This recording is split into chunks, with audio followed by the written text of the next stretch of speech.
शुक्लांबरधरं विष्णुं शशिवर्णं चतुर्भुजं प्रसन्नवदनं ध्यायेत् सर्वविघ्नोपशान्तये।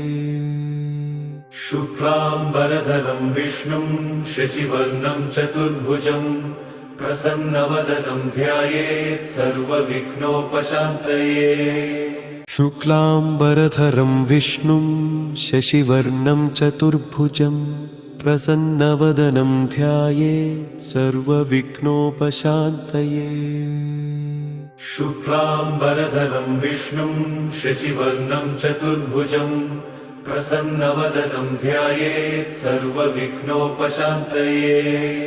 शुक्लांबरधरं विष्णुं शशिवर्णं चतुर्भुजं प्रसन्नवदनं ध्यायेत् सर्वविघ्नोपशान्तये। शुक्लांबरधरं विष्णुं शशिवर्णं चतुर्भुजं प्रसन्नवदनं ध्यायेत् सर्वविघ्नोपशान्तये। शुक्लांबरधरं विष्णुं शशिवर्णं चतुर्भुजं प्रसन्नवदनं ध्यायेत् सर्वविघ्नोपशान्तये। शुक्लांबरधरं विष्णुं शशिवर्णं चतुर्भुजं प्रसन्नवदनं ध्यायेत् सर्वविघ्नोपशान्तये। शुक्लांबरधरं विष्णुं शशिवर्णं चतुर्भुजं प्रसन्नवदनं ध्यायेत् सर्वविघ्नोपशान्तये। शुक्लांबरधरं विष्णुं शशिवर्णं चतुर्भुजं प्रसन्नवदनं ध्यायेत् सर्वविघ्नोपशान्तये। शुक्लांबरधरं विष्णुं शशिवर्णं चतुर्भुजं प्रसन्नवदनं ध्यायेत् सर्वविघ्नोपशान्तये। शुक्लांबरधरं विष्णुं शशिवर्णं चतुर्भुजं प्रसन्नवदनं ध्यायेत् सर्वविघ्नोपशान्तये। शुक्लांबरधरं विष्णुं शशिवर्णं चतुर्भुजं प्रसन्नवदनं ध्यायेत् सर्वविघ्नोपशान्तये।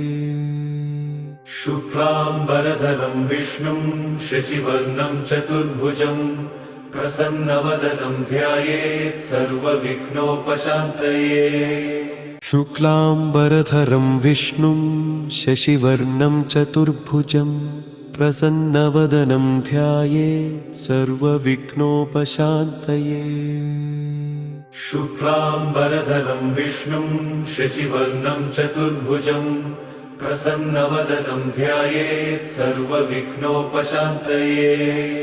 शुक्लांबरधरं विष्णुं शशिवर्णं चतुर्भुजं प्रसन्नवदनं ध्यायेत् सर्वविघ्नोपशान्तये।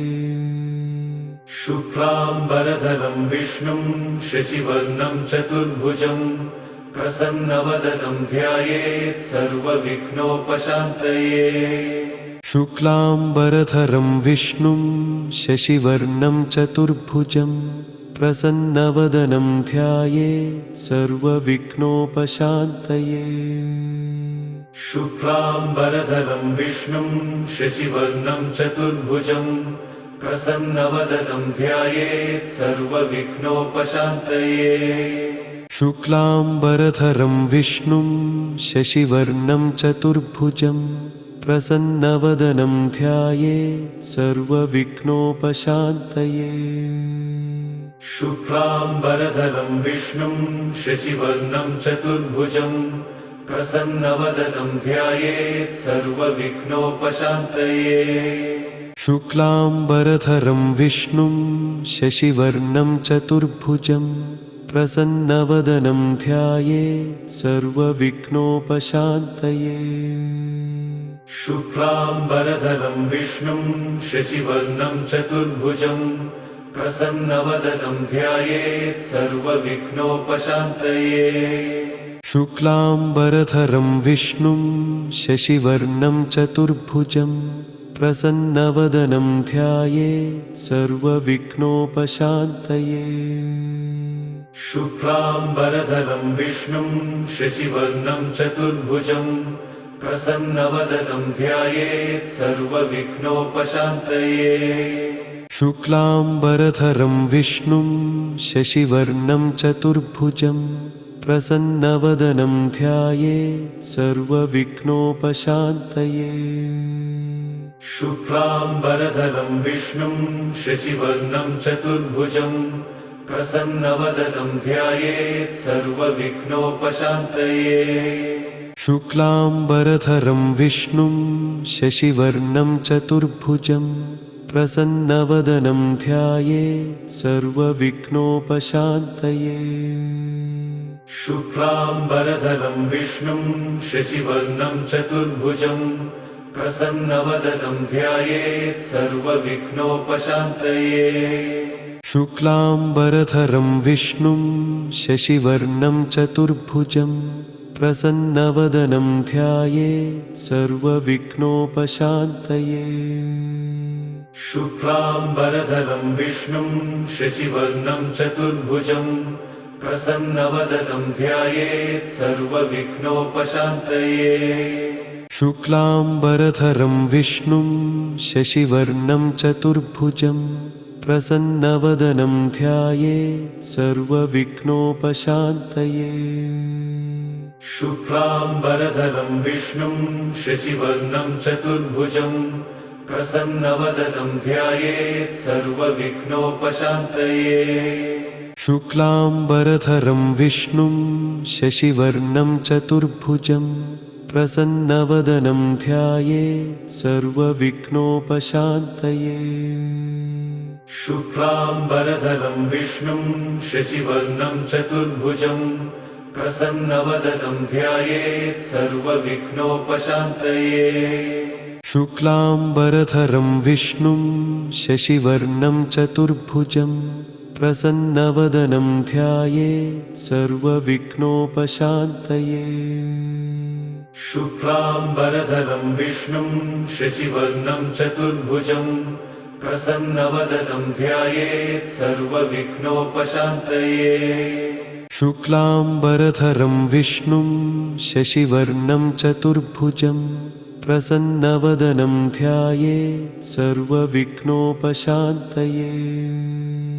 शुक्लाम्बरधरं विष्णुं शशिवर्णं चतुर्भुजं प्रसन्नवदनं ध्यायेत् सर्वविघ्नोपशान्तये।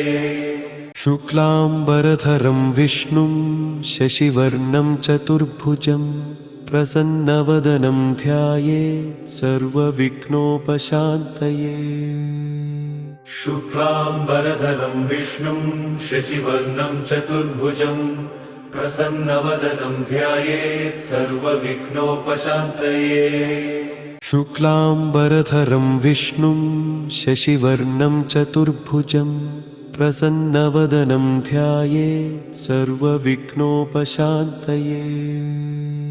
शुक्लाम्बरधरं विष्णुं शशिवर्णं चतुर्भुजं प्रसन्नवदनं ध्यायेत् सर्वविघ्नोपशान्तये।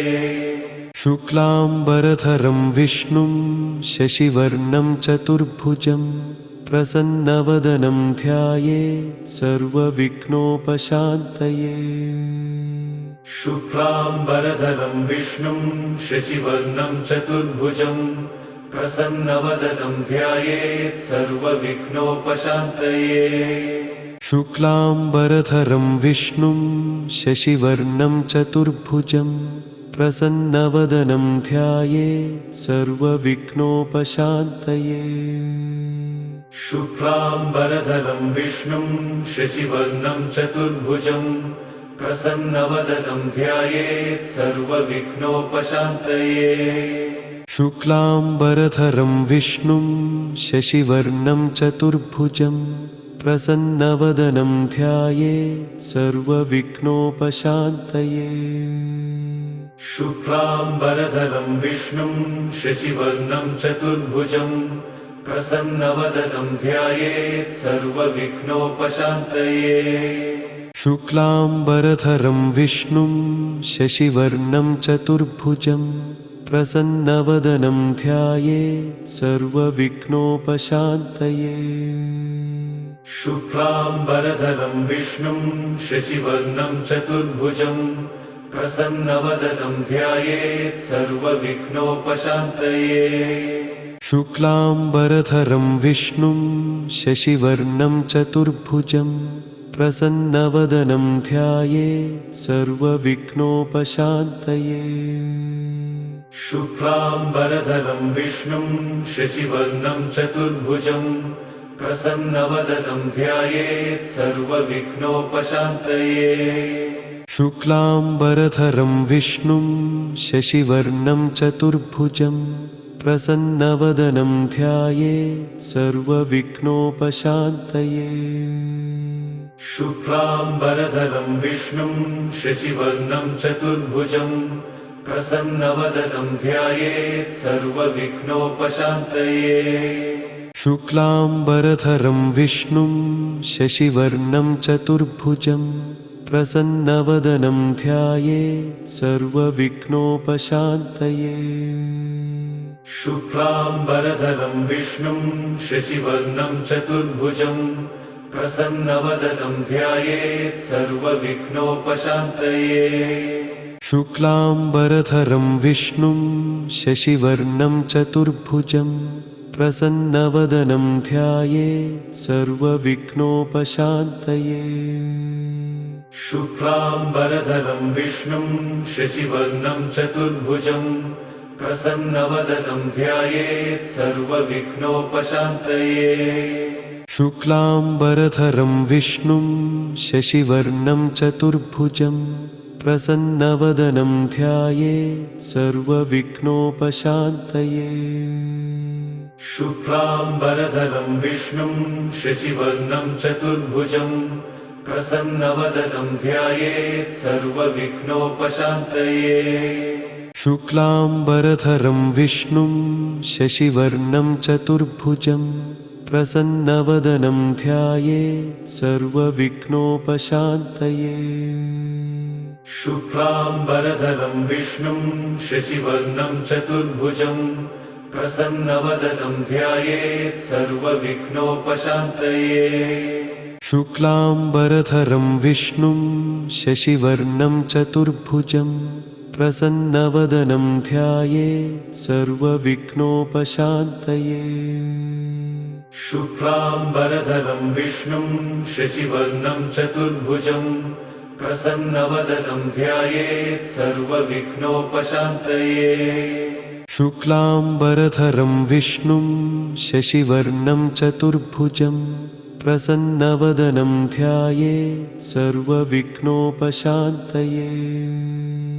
शुक्लाम्बरधरं विष्णुं शशिवर्णं चतुर्भुजं प्रसन्नवदनं ध्यायेत् सर्वविघ्नोपशान्तये। शुक्लाम्बरधरं विष्णुं शशिवर्णं चतुर्भुजं प्रसन्नवदनं ध्यायेत् सर्वविघ्नोपशान्तये। शुक्लाम्बरधरं विष्णुं शशिवर्णं चतुर्भुजं प्रसन्नवदनं ध्यायेत् सर्वविघ्नोपशान्तये। शुक्लाम्बरधरं विष्णुं शशिवर्णं चतुर्भुजं प्रसन्नवदनं ध्यायेत् सर्वविघ्नोपशान्तये।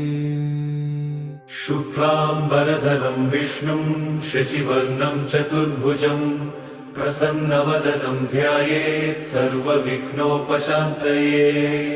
शुक्लाम्बरधरं विष्णुं शशिवर्णं चतुर्भुजं प्रसन्नवदनं ध्यायेत् सर्वविघ्नोपशान्तये। शुक्लाम्बरधरं विष्णुं शशिवर्णं चतुर्भुजं प्रसन्नवदनं ध्यायेत् सर्वविघ्नोपशान्तये। शुक्लाम्बरधरं विष्णुं शशिवर्णं चतुर्भुजं प्रसन्नवदनं ध्यायेत् सर्वविघ्नोपशान्तये। शुक्लाम्बरधरं विष्णुं शशिवर्णं चतुर्भुजं प्रसन्नवदनं ध्यायेत् सर्वविघ्नोपशान्तये। शुक्लाम्बरधरं विष्णुं शशिवर्णं चतुर्भुजं प्रसन्नवदनं ध्यायेत् सर्वविघ्नोपशान्तये। शुक्लाम्बरधरं विष्णुं शशिवर्णं चतुर्भुजं प्रसन्नवदनं ध्यायेत् सर्वविघ्नोपशान्तये। शुक्लाम्बरधरं विष्णुं शशिवर्णं चतुर्भुजं प्रसन्नवदनं ध्यायेत् सर्वविघ्नोपशान्तये। शुक्लाम्बरधरं विष्णुं शशिवर्णं चतुर्भुजं प्रसन्नवदनं ध्यायेत् सर्वविघ्नोपशान्तये। शुक्लाम्बरधरं विष्णुं शशिवर्णं चतुर्भुजं प्रसन्नवदनं ध्यायेत् सर्वविघ्नोपशान्तये। शुक्लाम्बरधरं विष्णुं शशिवर्णं चतुर्भुजं प्रसन्नवदनं ध्यायेत् सर्वविघ्नोपशान्तये। शुक्लाम्बरधरं विष्णुं शशिवर्णं चतुर्भुजं प्रसन्नवदनं ध्यायेत् सर्वविघ्नोपशान्तये।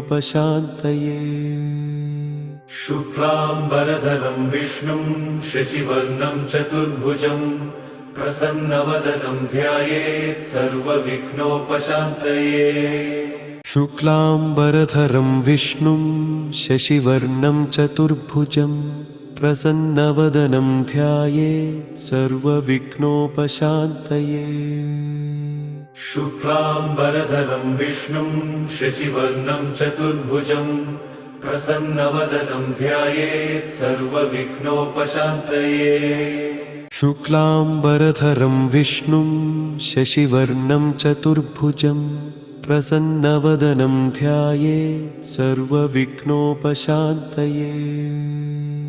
शुक्लाम्बरधरं विष्णुं शशिवर्णं चतुर्भुजं प्रसन्नवदनं ध्यायेत् सर्वविघ्नोपशान्तये।